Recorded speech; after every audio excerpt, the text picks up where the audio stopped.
नमस्कार साथियों, स्वागत है आप सभी का टीएस क्लब के इस प्लेटफॉर्म पर, जहां हम लोगों ने अपनी नई सीरीज चालू की है जो करंट अफेयर्स को लेकर है। और इसमें हम प्रतियोगिता दर्पण के करंट अफेयर्स कवर करने वाले हैं।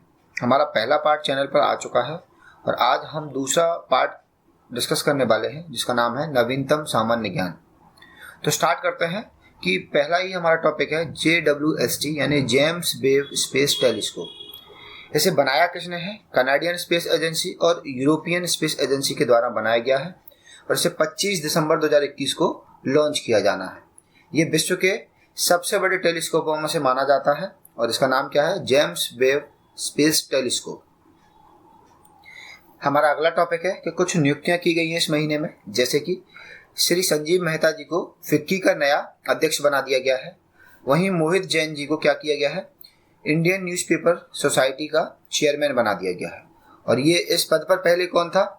तमिल समाचार पत्र के थे दीना मलार के श्री एल आदिमूलम का स्थान इन्होंने लिया है। किसने लिया है? मोहित जैन जी ने लिया है और इनको क्या बना दिया गया है? इंडियन न्यूज़पेपर सोसाइटी के चेयरमैन बना दिया गया है। वहीं संजीव मेहता को किसका अध्यक्ष बनाया गया है? फिक्की का अध्यक्ष बना दिया गया है। तो आप याद रखेंगे, फिक्की हमारी क्या है? एक बड़ी संस्था है, यहाँ से क्वेश्चन पूछने की संभावना बनी रहती है। हमारी अगली नियुक्ति है भाजपा के प्रवक्ता हैं ये संबित पात्रा जी। इनको भारतीय पर्यटन विकास निगम का गैर कार्यकारी चेयरमैन बना दिया गया है और इनकी नियुक्ति कितने वर्ष के लिए की गई है? 3 वर्षों के लिए की गई है। हमारा अगला करंट अफेयर्स है कि रेलवे बोर्ड के नए चेयरमैन बनाए गए हैं। इनका नाम क्या है? विनय कुमार त्रिपाठी जी।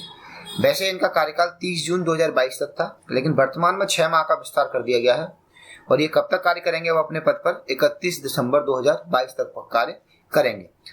तो हमारा करंट अफेयर्स क्या था कि रेलवे बोर्ड के नए चेयरमैन कौन होंगे? तो विनय कुमार त्रिपाठी होंगे। अगला करंट अफेयर्स है हमारा कि डॉक्टर अनुपम राय को जिनेवा में निशस्त्रीकरण पर संयुक्त राष्ट्र सम्मेलन में भारत का नया स्थायी प्रतिनिधि घोषित किया गया है। तो आप इसको याद कर लेंगे, लेकिन आपको सबसे ज्यादा जरूरी है ये विनय कुमार त्रिपाठी जी का नाम आप याद रखेंगे कि यहाँ से क्वेश्चन पूछने की संभावनाएं लगातार बनी रहती है। अब नियुक्तियों के बाद हमारा तीसरा टॉपिक है सीरीज का कि हम सम्मान की बात करेंगे कि कौन कौन से पुरस्कार किस क्षेत्र में दिए जाते हैं। हमारा इन्फोसिस साइंस फाउंडेशन कुछ पुरस्कार देता है जो 6 विभिन्न कैटेगरीज में दिया जाता है, जैसे कि इंजीनियरिंग और कंप्यूटर साइंस की कैटेगरी में, मानविकी यानी ह्यूमैनिटीज की कैटेगरी में, जीवन विज्ञान की में, लाइफ साइंस की में, गणित विज्ञान की में, भौतिक विज्ञान की कैटेगरी में और सामाजिक विज्ञान की कैटेगरी में। वहीं 2021 के लिए पुरस्कार इंजीनियरिंग एवं कंप्यूटर साइंस के लिए डॉक्टर चंद्रशेखर नायर को दिया गया, जिनका संबंध किससे है? मोलवियो डायग्नोस्टिक, जो कहाँ स्थापित की गई है? बेंगलुरु में है। तो आपको याद रखना है कि इंजीनियरिंग एवं कंप्यूटर साइंस के लिए यह पुरस्कार किसको दिया गया है? डॉक्टर चंद्रशेखर नायर को दिया गया है। और लाइफ साइंस के क्षेत्र में यह पुरस्कार किसको दिया गया है? प्रोफेसर महेश शंकरन को, जो national centre for biological sciences Bengaluru के लिए कार्य करते हैं। हमारा अगला सम्मान है जो भारत में दिया जाता है, उसका नाम है रामानुज पुरस्कार। 2021 के लिए किसको दिया गया? नीना गुप्ता को दिया गया। अब इस पुरस्कार की विशेषता क्या है कि ये पुरस्कार 45 वर्ष से कम उम्र के गणितज्ञों को दिया जाता है। तो अगर आपसे पूछा जाता है कि रामानुजन पुरस्कार किसको दिया जाता है, तो 45 वर्ष से कम उम्र के मैथमेटिशियन को दिया जाता है। और 2021 के लिए किसको दिया गया है? नीना गुप्ता जी को दिया गया है। अब इसकी स्थापना कब की गई थी? 2004 में इस पुरस्कार की स्थापना की गई थी और नीना गुप्ता इसको प्राप्त करने वाली चौथी भारतीय गणितज्ञ हैं।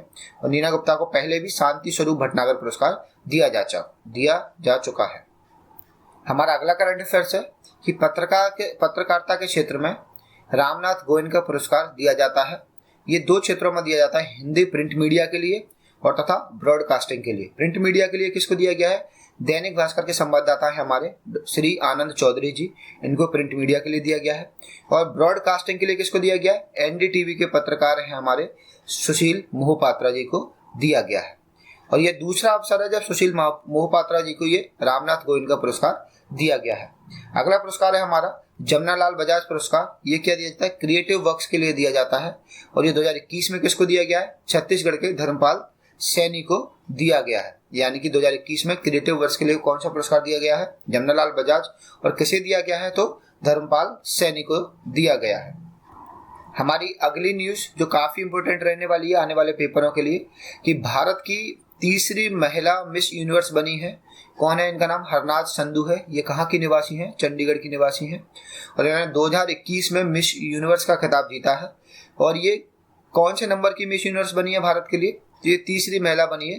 ये आयोजन इजराइल के इलेट शहर में हुआ था दिसंबर 2021 में। लेकिन तीसरी महिला कैसे बनी है कि इनके पूर्व 2 महिलाएं और थी, जो हमारी सुष्मिता सेन थी जिन्होंने 1994 में जीता था, और लारा दत्ता ने 2000 में ये सफलता प्राप्त की थी।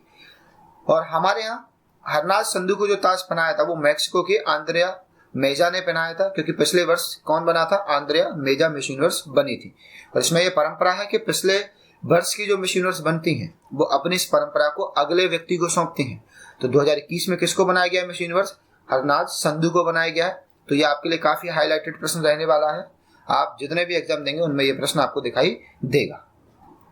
हमारा अगला करंट अफेयर्स है कि 2021 की जो मिस वर्ल्ड प्रतियोगिता होनी थी वो अब कैंसिल कर दी गई है, और इसकी अगली प्रतियोगिता 16 मार्च 2022 को होगी। कहाँ होगी? सैन जुआन, जो प्यूर्टो रिको में पड़ता है। आपको अगले लेक्चर्स में इसके बारे में पूरी जानकारी दी जाएगी, क्योंकि हमारे करंट अफेयर सीरीज की तुलना में ये लेक्चर थोड़ा सा पीछे चल रहा है। तो हम आगे जब मार्च करंट अफेयर डिस्कस करेंगे तो आपको यहाँ की जानकारी दी जाएगी। हमारा अगला करंट अफेयर्स है कि हमारे भारत में ज्ञानपीठ पुरस्कार दिया जाता है, और इस वर्ष ज्ञानपीठ पुरस्कार का नंबर कौन सा था? 56वां ज्ञानपीठ पुरस्कार था इस वर्ष। तो यह दिया गया असमिया कथाकार नीलमणि फुकन को, और 57वां पुरस्कार किसको दिया गया? कोंकणी लेखक दामोदर माउजे को। अब ये पुरस्कार जब दिया जाता है तो इस पुरस्कार के अंतर्गत क्या होता है? बाघ देवी की प्रतिमा दी जाती है। बाघ देवी यानी कि सरस्वती, इसके अंतर्गत बाघ देवी की प्रतिमा, प्रशस्ति पत्र यानी सर्टिफिकेट और 11 लाख रुपए की नगद राशि दी जाती है। तो आपको इन दोनों के नाम याद रखने हैं कि 56वां ज्ञानपीठ पुरस्कार असमिया कथाकार नीलमणि फुकन को दिया गया है, और 57वां पुरस्कार किसको दिया गया है? दामोदर माउजे को, जो कोंकणी लेखक हैं। ज्ञानपीठ पुरस्कार संविधान की 8वीं सूची में वर्णित 22 भाषाएं हैं, इन्हीं में दिया जाता है, और इस पुरस्कार को उत्कृष्ट साहित्यिक योगदान के लिए 1965 से दिया जा रहा है। पहला ज्ञानपीठ पुरस्कार 1965 में जी शंकर कुरूप को दिया गया, और ये मलयालम भाषा में लिखते थे। हमारे यहाँ 1968 में सुमित्रा नंदन पंत जी को दिया गया, और ये हिंदी भाषा के कवि हैं। हमारे यहाँ 1972 में रामधारी दिनकर जी को दिया गया, और ये भी हिंदी भाषा के कवि हैं। 2018 में हमारे यहाँ अमिताभ घोष को दिया गया है, जो अंग्रेजी भाषा के लिए है।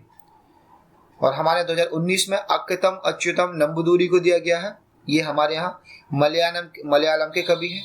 2020 में हमने किसको दिया है? 56वां नीलमणि फुकन को, और 2021 का हमने किसको दिया है? दामोदर माउजे को, जो कोंकणी के लेखक हैं। हमारा अगला करंट अफेयर्स है कि स्पेस एक्स के जो सीईओ हैं एलन मस्क, इनको टाइम पत्रिका ने अपना 2021 का पर्सन ऑफ द ईयर घोषित किया है। आपको ये याद रखना है। अब आगे हम लोग क्या पढ़ने वाले हैं कि प्रधानमंत्री मोदी जी को कई सारे राष्ट्रों ने अलग अलग सर्वोच्च नागरिक पुरस्कार दिए हैं। तो आपको यहाँ नागरिक देश का नाम याद रखना है और पुरस्कार का नाम याद रखना है, और कब याद रखना है, कब दिया गया था। तो पहला पुरस्कार जो भूटान के सर्वोच्च नागरिक पुरस्कार दिया गया था उसका नाम है कि ऑर्डर ऑफ द ड्रुक ग्लापो। ये कब दिया गया था? आपको 2021 में दिया गया था, दिसंबर 2021 में। अमेरिका में दिया गया सेना के द्वारा लीजन ऑफ मेरिट पुरस्कार 2020 में दिया गया। रूस में दिया गया 2019 में, और इसका नाम है ऑर्डर ऑफ सेंट एंड्रयू। ये भी किसको दिया गया? हमारे मोदी जी को दिया गया। संयुक्त अरब अमीरात ने कौन सा दिया? Order of Zayed. ये भी मोदी जी को अगस्त 2019 में दिया गया। अफगानिस्तान के द्वारा स्टेट ऑर्डर ऑफ गाजी अमीर अमानुल्लाह खान, ये पुरस्कार दिया गया 2016 में। सऊदी अरब के द्वारा दिया गया ऑर्डर ऑफ अब्दुल अजीब अल सैद, ये 2016 में दिया गया। और 2019 में मालदीव के द्वारा दिया गया हमें कौन सा? रूल ऑफ निशान इज्जुद्दीन सम्मान दिया गया, और ये किसको दिया गया? मोदी जी को दिया गया। तो आपको ये सारे सम्मान याद रखने हैं, और इन सम्मानों के साथ साथ आपको ये देखना है कि कौन सा सम्मान हमें मोदी जी को कब दिया गया है। हमारा अगला करंट अफेयर्स क्या है?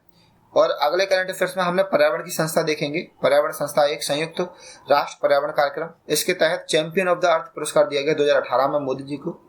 स्वच्छ भारत अभियान के लिए भी दिया गया will and Melinda Gates foundation के द्वारा। कौन सा दिया गया? गोल्डन गोलकीपर अवार्ड 2019 में। और फिलिस्तीन में 2018 में एक अवार्ड दिया, इसका नाम था grand collar state of the Palestine award. तो ये सारे पुरस्कार हमें किसको दिए गए हैं? मोदी जी को दिए गए हैं। तो आपको ये पुरस्कार याद रखने हैं, यहाँ से क्वेश्चन बनने की संभावना बनी रहेगी। हमारा अगला करंट अफेयर्स है कि टाइम्स पत्रिका ने 2021 के लिए क्या निकाले हैं? अपने एंटरटेनमेंट ऑफ द ईयर तथा एथलीट ऑफ द ईयर चुने हैं। तो एंटरटेनमेंट ऑफ द ईयर किसको मिला? ओलिविया रोड्रिगो, ये अमेरिका की गायिका और लेखिका है। और जबकि सिमोन वाइल्स को क्या दिया गया है? एथलीट ऑफ द ईयर दिया गया। अब सिमोन वाइल्स का संबंध किससे है? तो जिम्नास्ट से है। ये किस राष्ट्र से बिलोंग करती हैं? तो ये अमेरिका से बिलोंग करती है। तो आपको ये याद रखना है। पुरुषों का टेनिस में एक एटीपी पुरस्कार दिए जाते हैं, यानी एसोसिएशन ऑफ टेनिस प्रोफेशनल्स। इसमें प्लेयर ऑफ द ईयर का अवार्ड दिया गया है नोवाक जोकोविच को, जो सर्बिया के खिलाड़ी हैं। तो आपको याद रखना है कि नोवाक जोकोविच का संबंध किस देश से है? सर्बिया से। इन एटीपी पुरस्कारों में Ron Brookman media excellence award किसको दिया गया है? प्रज्वाल हेगड़े को, जो भारत के खिलाड़ी हैं। महिलाओं में भी टेनिस में WTA दिया जाता है, यानी विमेंस टेनिस एसोसिएशन के द्वारा पुरस्कार दिया जाता है। प्लेयर ऑफ द ईयर किसको घोषित किया गया? ऑस्ट्रेलिया की एशले वार्टी को घोषित किया गया है। तो आपको ये नाम याद रखने।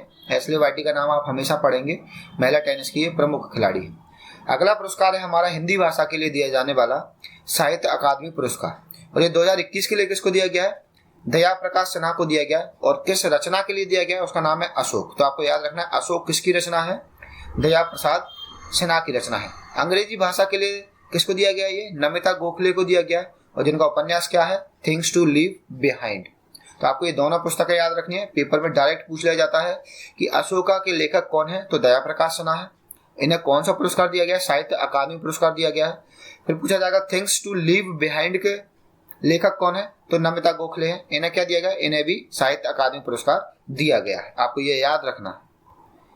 हमारा अगला करंट अफेयर्स है कि बीबीसी ने sports personality of the year award दिया है।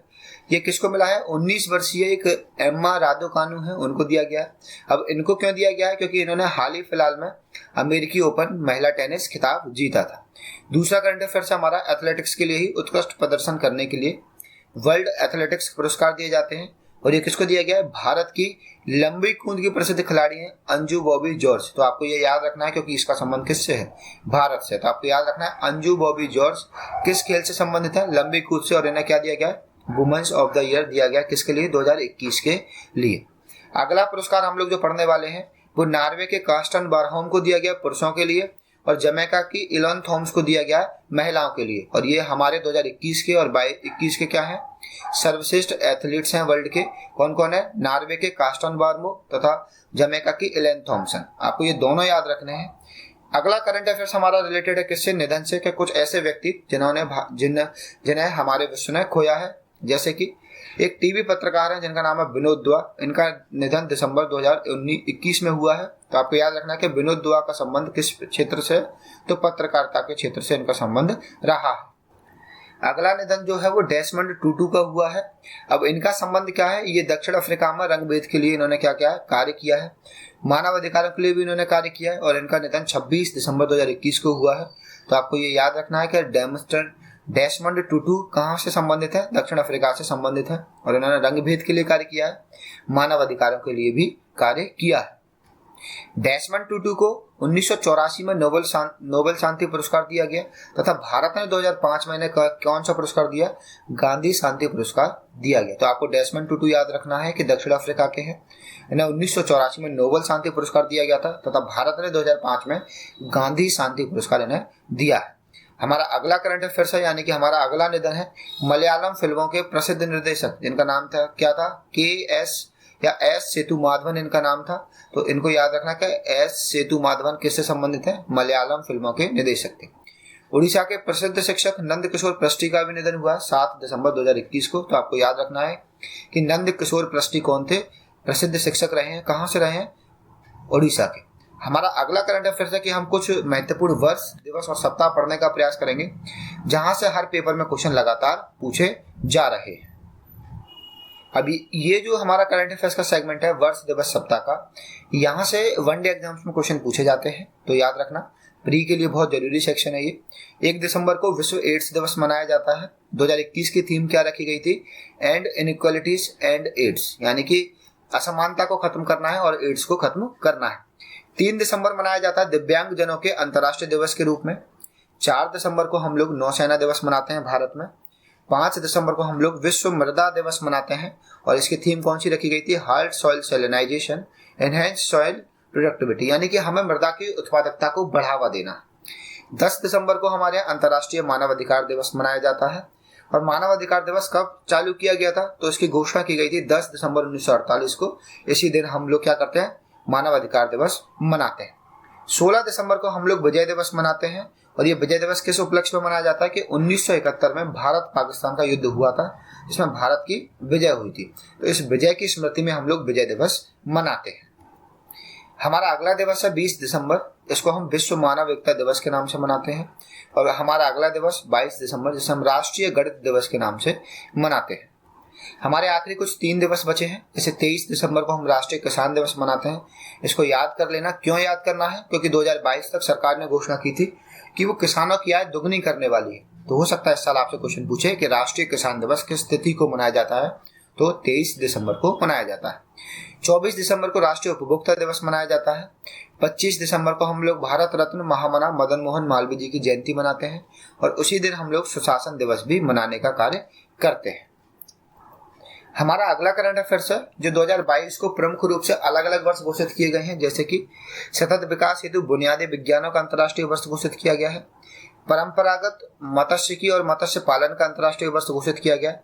इंटरनेशनल ईयर ऑफ ग्लास घोषित किया गया है। तो ये 3 दिवस या 3 ईयर आपको घोषित किए गए हैं 2022 को, या 3 नाम दिए गए हैं। तो आप इसको याद करने का प्रयास करेंगे, यहाँ से क्वेश्चन बनने की संभावनाएं बनी रहती है। हमारा अगला करंट अफेयर्स है कि हम अब पुस्तकों के बारे में पढ़ेंगे। ऐसी पुस्तकें जो करंट में बनी हुई या किसी व्यक्ति ने नई लिखी है। तो पहली पुस्तक है हमारी रंजन गोगोई की, वो है जस्टिस फॉर द जज एंड ऑन ऑटोबायोग्राफी, यानी इन्होंने अपनी खुद की आत्मकथा लिखी है। उसका नाम क्या रखा है? जस्टिस फॉर द जज। हमारी अगली पुस्तक है लाल सलाम अ नोवेल। ये किसकी पुस्तक है? स्मृति जुबिन ईरानी की है। अगली पुस्तक हमारे थे सागे विद हु हॉर्न्स यानी अनयूजुअल टेल्स फ्रॉम माइथोलॉजीज, ये सुधा मूर्ति की पुस्तक है। एन इनकम्प्लीट लाइफ, ये ऑटोबायोग्राफी है विजयपाल सिंघानिया की। और वन अरेंज मर्डर, ये पुस्तक है चेतन भगत की। आप इस पुस्तक को पढ़ भी सकते हैं, बाजार में आसानी से उपलब्ध है। वन अरेंज मर्डर काफ़ी अच्छी पुस्तक है, आप इसको पढ़ने का प्रयास करेंगे, आपको काफ़ी कुछ सीखने मिलेगा। अब हमारे ये कुछ छोटे छोटे टॉपिक हैं जो सब टॉपिक्स माने जाते हैं कि राजस्थान के जैसलमेर में एक घटना हुई जिसका नाम क्या था? मेक 21 जो लड़ाकू विमान था हमारा, वो क्षतिग्रस्त होकर दुर्घटनाग्रस्त होकर वहां गिर गया था। कहाँ गिरा था? सुधासरी डेजर्ट नेशनल पार्क। हो सकता है इस बार कोई भी पेपर आपसे ये पूछ ले कि सुधासरी डेजर्ट नेशनल पार्क कहाँ स्थापित है, तो वो जैसलमेर में है। और जैसलमेर कहाँ पड़ता है? राजस्थान में पड़ता है। तो फिर उस समय ये आपको नेशनल पार्क नया नहीं लगना चाहिए, आपको याद आना चाहिए कि सुधासरी में क्या हुआ था? मिग 21 गिर चुका है। अभी हाल ही में अपने निजी खर्चों पर जापान के 2 ऐसे धनी व्यक्ति थे जो फैशन इंडस्ट्री से बिलोंग करते थे। उनका नाम था युसाकू मिजावा तथा उनके फ्रेंड थे योजो हिरानो। इन्होंने क्या किया है? रूसी अंतरिक्ष एजेंसी की मदद से क्या किया है? सोयुज जो अंतरिक्ष यान था उसका नाम क्या था? सोयुज। इन्होंने अपनी अंतरिक्ष यात्रा संपन्न की। अब खेलकूद से संबंधित कुछ तथ्य हैं, इनको पढ़ने का प्रयास करेंगे। विश्व बैडमिंटन चैंपियनशिप में भारत ने 2 पदक जीते हैं। पहला, किदाम्बी श्रीकांत ने रजत पदक जीता है और लक्ष्य सेन ने कांस्य पदक जीता है। इसका आयोजन स्पेन के हुएल्वा में हुआ था। और यहाँ सबसे बड़ी बात क्या है कि श्रीकांत विश्व बैडमिंटन चैंपियनशिप में रजत पदक जीतने वाले भारत के पहले पुरुष खिलाड़ी हैं। इसके पहले 1883 में प्रकाश पादुकोण, जो दीपिका पादुकोण के पिताजी हैं, प्रकाश पादुकोण ने कांस्य पदक जीता था। तो आपको ये चीजें याद रखनी है। लेकिन इस फील्ड में भले ही श्रीकांत ने पहला रजत पदक जीता है, लेकिन हमारे यहाँ महिलाएं या फिर महिला समुदाय भारत में बेटियां बेटों से आगे रही हैं। तो पीवी सिंधु ने 2013, 2014, 17, 18, 19 में ये सारे पदक जीते हुए हैं। यानी सबसे पहले उन्होंने 2013 में कांस्य जीता था, 2014 में कांस्य जीता था, 2017 में रजत, 2018 में रजत और 2019 में पहला स्वर्ण पदक जीता है उन्होंने। तो आपको याद रखना है कि पुरुषों में श्रीकांत, किदाम्बी श्रीकांत ने जीता है पहला रजत पदक और महिलाओं में पीवी सिंधु ने स्वर्ण पदक जीता है। हमारा अगला करंट अफेयर्स मुक्केबाजी से संबंधित है कि विश्व मुक्केबाजी जो चैंपियनशिप थी उसमें भारत को एक कांस्य पदक प्राप्त हुआ है। किसने जीता है? वो आकाश कुमार ने भारत को कांस्य पदक जिताया है। हमारा अगला टॉपिक है राष्ट्रीय बिलियर्ड्स एवं स्नूकर्स चैंपियनशिप, जो मध्य प्रदेश के भोपाल में आयोजित की जानी थी। कब आयोजित की जानी थी? नवंबर-दिसंबर 2021 में आयोजित की जानी थी। इसका आयोजन कहाँ किया गया? भोपाल में किया गया। हमारा अगला खेल है शतरंज। शतरंज का जो चैंपियनशिप होती है उसे बोलते हैं फिडे विश्व रैपिड शतरंज चैंपियनशिप, जो कहाँ हुई? पोलैंड के वार्सा में हुई। और इसको किसने जीता है? मैग्नस कार्लसन ने जीता है, जो लगातार 5 बार से विश्व चैंपियनशिप जीत चुके हैं। क्रिकेट की बात करते हैं तो विजय हजारे ट्रॉफी हमारी 2021-22 के लिए कौन विजेता बना है? हिमाचल प्रदेश बना है। और हिमाचल प्रदेश ने किसको हराकर ये ट्रॉफी जीती है? तो तमिलनाडु को हराया है। और ये मैच कहाँ खेला गया? जयपुर में खेला गया। भारत के हरभजन सिंह, जिन्होंने टेस्ट क्रिकेट से क्या किया? जिन्होंने मतलब टेस्ट क्रिकेट में पहली हैट्रिक बनाई थी, इन्होंने भारत के क्रिकेट के सभी प्रारूपों से क्या किया है, संन्यास लेने की घोषणा कर दी है। तो हरभजन सिंह का नाम याद रखना है कि पहले हैट्रिक लेने वाले टेस्ट क्रिकेटर कौन से थे, हरभजन सिंह थे। ये उत्तर प्रदेश से संबंधित कुछ 2 न्यूज है, अगर यूपी पीसीएस वाले इसको सुन रहे होंगे तो उनके लिए काफी महत्वपूर्ण है कि मेरठ प्रयागराज में एक नया गंगा एक्सप्रेस वे बनने वाला है तथा मेजर ध्यानचंद का जो विश्वविद्यालय है वो मेरठ में ही खोला जाना है। अगला करंट अफेयर्स हमारा मध्य प्रदेश से संबंधित है कि मध्य प्रदेश में सरकारी तथा निजी संपत्ति को अब जो व्यक्ति नुकसान पहुंचाएगा उसको उसकी क्षतिपूर्ति देना होगी। जैसे कि अभी वर्तमान में जो योजनाएं चल रही हैं जैसे अग्निवीर है, तो वह युवा आक्रोशित होकर किसी न किसी सरकारी और संपत्ति को क्या करते हैं, नुकसान पहुंचा देते हैं। तो मध्य प्रदेश ने क्या किया है, अब इसकी क्षतिपूर्ति उन युवाओं से वसूलने का कार्य किया है। ऐसा अधिनियम विधानसभा में पारित कर दिया गया है। हमारा अगला करंट अफेयर्स है कि नारियल के उत्पादन में भारत विश्व में पहले स्थान पर आ चुका है। अब कुछ महोत्सव की बात करते हैं कि हमारे कौन कौन से फेस्टिवल इस साल मनाए जाने हैं। तो भारत का अंतर्राष्ट्रीय विज्ञान महोत्सव जिसका 7वां संस्करण था, कहाँ मनाया जाना है, वो गोवा में मनाया गया। और कब मनाया गया, 10 से 13 दिसंबर 2021 को मनाया गया। पृथ्वी विज्ञान मंत्रालय की जो संस्था है वो इसकी नोडल एजेंसी है और इसका विषय क्या रखा गया है कि समृद्ध भारत के लिए विज्ञान, प्रौद्योगिकी और नवाचार में रचनात्मकता का उत्सव रखना। ये सबसे आखिरी में पूछा जाता है। सबसे पहले तो सिंपल प्रश्न यही बनता है कि भारत का जो अंतर्राष्ट्रीय विज्ञान महोत्सव है उसका 2021 का कौन सा संस्करण था, तो 7वां संस्करण था ये। और ये आयोजन कहाँ किया गया, तो गोवा के पणजी में किया गया। अगर गोवा भी आता है आंसर तो आप गोवा लगाएंगे, और स्पेसिफाई होकर पूछता है तो उसका आंसर क्या आएगा, पणजी आएगा। तो आपको ये ध्यान रखना है। हमारा आज का आखिरी टॉपिक है कि हम लोग अब विविध में पढ़ेंगे। तो 1971 में भारत पाकिस्तान जब युद्ध चल रहा था तो उसमें हमने ऑपरेशन विजय पढ़ा था, या विजय दिवस के नाम से मनाते हैं। इस विजय दिवस की स्वर्ण जयंती होने पर हमने क्या किया है, डाक टिकट घोषित किया है। और इस डाक टिकट का आवरण क्या रखा है, 16 दिसंबर 2021 को जारी किया गया है। तो हमें याद रखना है। आज के लेक्चर के लिए इतना ही गाइस। अगले लेक्चर में हम मिलते हैं। हम आगे पढ़ेंगे कि पीडी में जो सार संग्रह दिया जाता है जो आपके एग्जाम के लिए काफी जरूरी है, और यहाँ से क्वेश्चन कभी कभी डायरेक्ट आ जाते हैं, तो आप इसको याद करने का प्रयास करेंगे। अगर आपको वीडियो पसंद आया है तो वीडियो को लाइक करिए, शेयर करिए, कमेंट करिए। ज़्यादा से ज़्यादा हमें अपनी क्वेरीज भेजने का प्रयास करिए जिससे हम आपके लिए बाकी के कोर्सेज लॉन्च कर पाएं। आज के लिए बहुत बहुत